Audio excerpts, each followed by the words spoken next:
let's talk about this older woman with white hair that's been spotted by 3 of your staff members. We did something very unique here. We had Daryl with a forensic sketch artist. Yeah, so basically I sat down with the 3 witnesses individually with the sketch artist, and they gave a description of what they saw during their experience. And they all look very similar. Wow. We took these 3 drawings into the restaurant where 2 of the witnesses had seen her. And we set a device on each drawing. If you've seen this woman, tap the device that's on the picture of the woman you recognize.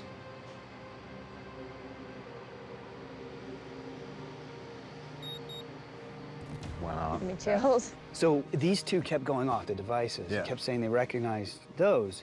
So the next clip, we explained, hey, imagine this woman without her glasses. Is that someone you recognize? It's got the glasses. It's going crazy now. So to me, it's just is verified with the living and probably with the dead. Right. Okay, so moving on. We had our team, Brandon and Mustafa, out at the cemetery. Brandon had what's called a binaural microphone. So it's meant to just recreate the way we actually hear, just better. So he was listening to that in real time and also recording it. So we have some audio. Go ahead and throw those on.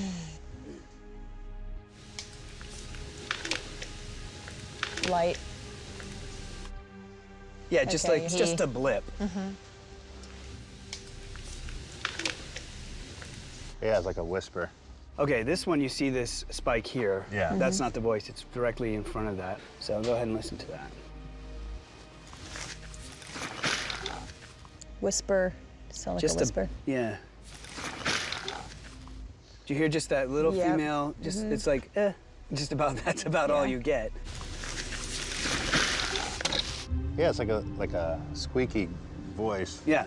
In addition to using the binaural mic, they also put a data logger on the headstone. If you look at this, this is the data logger output. Okay. So here we're looking at EMF, temperature, humidity, and then air pressure. Okay. This spike is right when they heard the voice and had an interaction. And there was a temperature drop and a humidity spike and a pressure drop. That's cool. So is that just, what does that mean, though? It just shows that this voice was accompanied by several real quantifiable changes in the physical environment, and that could lead us down the path of something paranormal.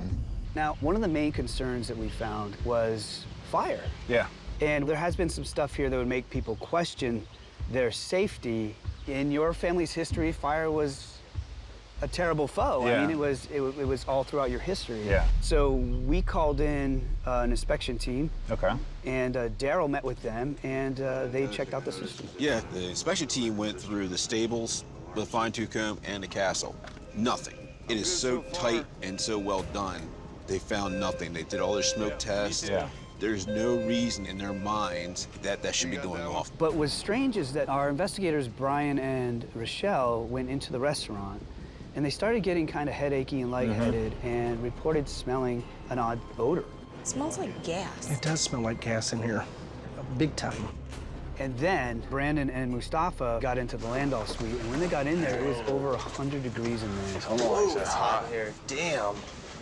The heater was kicked on high, and the fireplace was on high, which was a scary situation. bet. So they shut that all down. They left the doors and windows open to let it cool off. It was a strange situation because we were the only people here. Normally we have people in and out every day. Right. So what it is for us, honestly, Jimmy, is if I had had the similar brushes with fire as you guys have had, I mean, losing the restaurant and everything, I would be building such a fortress against fire here. I mean, that's all we can recommend. A lot of people go their whole life without having any experience with the fire, and you've had more than your fair share. So I would treat fire as your family's enemy and really shore this place up against it. I mean, I would hate to see you lose it all. I completely agree. Yeah.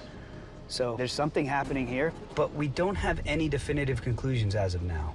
I really feel strongly that we should come back and continue our investigation here. You'll have my information.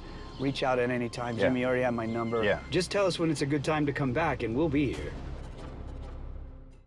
Hey, Ghost Hunters fans.